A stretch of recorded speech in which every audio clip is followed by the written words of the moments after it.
Good evening, ladies and gentlemen. Welcome back to the Jessie Plemmons Fan Club, the fastest growing channel on most streaming platforms. My name is Deacon Rogers. My friends call me a Trump supporter. And as usual, I am joined here with three-time rock-skipping bronze medalist and strong advocate of the indigenous Zulu peoples of Africa.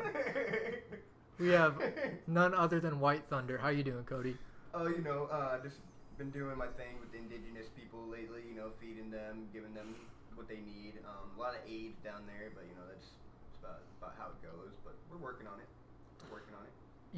Speaking of transmissible diseases, we did just see a movie about pirates. We did. So this is not something that, because like I said, I think that somebody was paid a lot of money, like buku money, to tell me that this was a horror movie, because I actually think that this is more of a thriller and less of a horror, but I actually really liked it. I hate to say it because I was a strong advocate against this movie. It was a solid movie. Horror movie, piece of shit. As a movie in general, I mean, once we get farther down to the video and we get to the ending, I'll explain more, but the ending was definitely a cash grab for the sequel 100%. Well, I actually think that this is the prologue to Abraham Lincoln Vampire Slayer that we've been waiting for a very long time, and I think that we finally got it. Talking about the plot of the movie is just kind of useless. What I enjoyed most about the movie was the characters. So I want to talk about the characters. I would agree. The characters are what made the movie for me. I will be honest, I don't remember a lot of their names, but neither do I. So obviously you have David Dastmalchin. The title of this video. David Dastmalchin. Yeah, the title. I mean, probably in the caption, it's going to be the last voyage of David Dastmalchin, because that's the only reason we saw this movie. Fuck, man, I can't even remember his name. Vorath. He was Vorath. So you got Mr. B, who's like a gypsy guy. Like he can already sense the danger in the water. He's like, he's the guy screaming, "Free money, free money!" Like he's letting everybody know that this shit's dangerous. But he's the one that dies first, basically. How many times do you think they reshot the scene where he's like, "There's power, evil power aboard the ship"? How many times do you think it took? He's like, what was the exact quote? "There's powerful evil here." Powerful evil. That's literally. Yes, that's powerful evil. Literally. There is powerful evil here.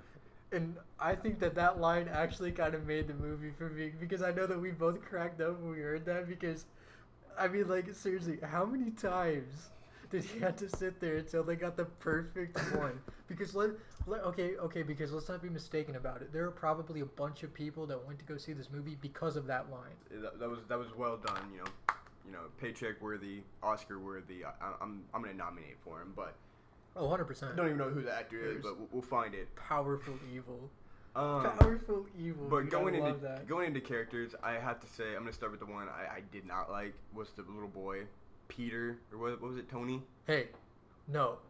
See, we have witnessed greatness. We witnessed a child being killed on screen in something that was presumably a horror movie, and that never happens. I don't know the last time that happened, so you can't hate him. Okay. It's untouchable. It's untouchable right now. They've killed a child in a horror movie, Cody. Fair point. This is monumentous. We should be drinking right now. I'm not even gonna talk it. We should be drinking. Drinking. But we're just gonna skip past him. The little boy, he got his royalties. Maybe one day we'll see him again in another horror movie. Anyway, I'm gonna move on to the chick. I don't know her name, but the Romanian girl, the Transylvanian lass. Yes.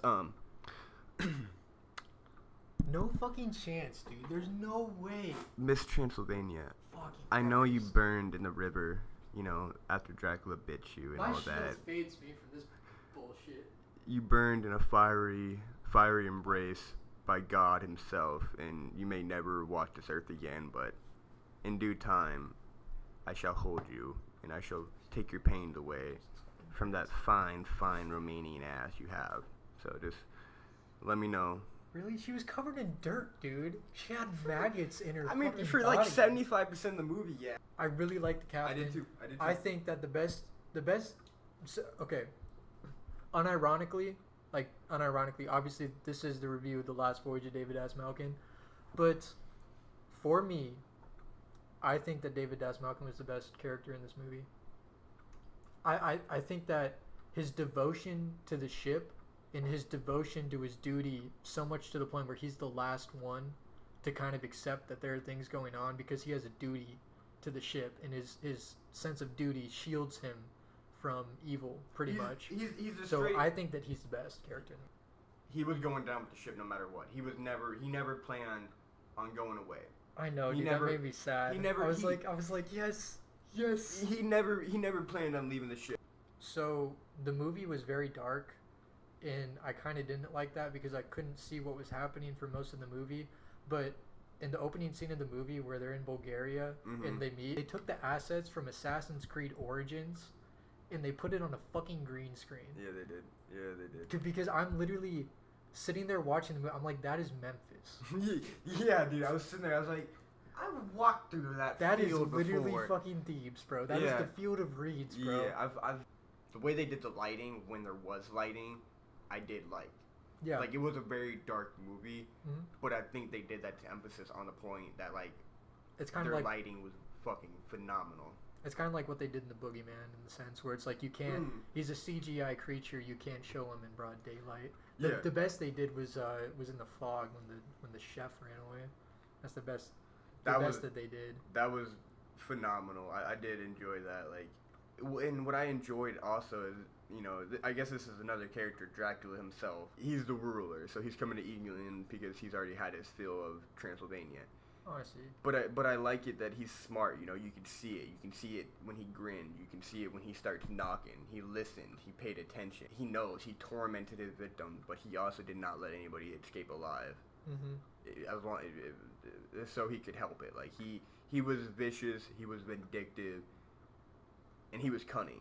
Oh, and by the way, for a blood infusion, you need to be the same type of blood. And I don't think in 18... Look at the draw. Fucking, yeah, 1800. Suspension of disbelief, Cody.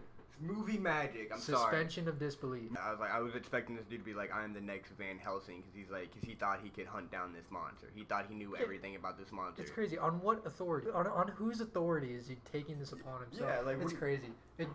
Like, they shot this beast with a blunderbuss and then axed it and then impaled it in the ship.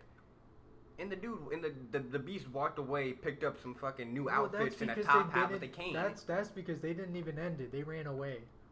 Yeah, I don't even know why they ran away. Why didn't they blow up the ship? I don't know. That's my question. I don't know because at the end of the movie, there's like 50,000 different fucking outcomes. It's like, okay, we're all gonna go on the ship, but we can't go on the ship because the captain's crazy. So the captain's gonna shoot us. But it's okay. We're gonna talk the captain down. And we're going to tell David Dastmalchin that he needs to chop the ship down. He needs to sink the ship. Yeah. But then he doesn't need to sink the ship, and we're all just going to leave on the lifeboats.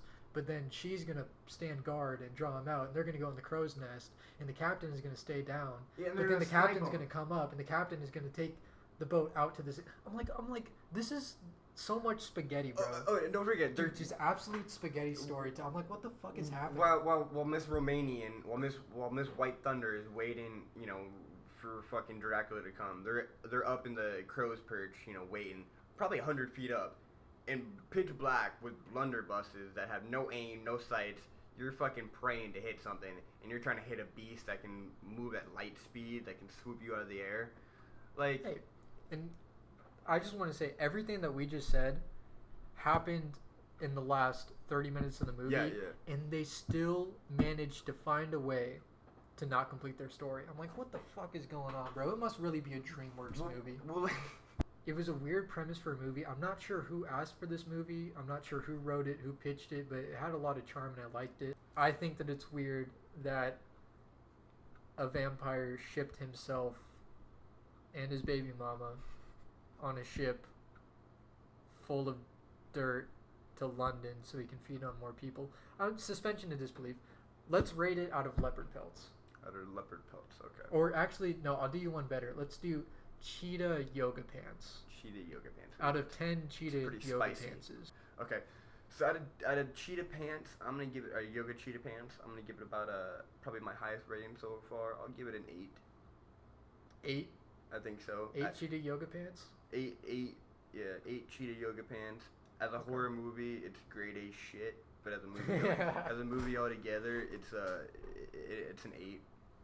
I would recommend it to watch. Yeah, I really did like it. David Dastmalchin was my favorite character in the movie, which made it even better for me. And I think that the movie had a lot of charm. Not sure who asked for it, not sure why it needed to be made by DreamWorks of all people, but I'm happy that they made it. Yeah. And it's good. I'll give it like 7 cheetah yoga pants, but like with pretty tight spandex around the waist. I got you. Yeah. Right, so I'll give like 7 with some tight spandex. Yeah, tight spandex. Okay, I mean that's a fair. I liked it.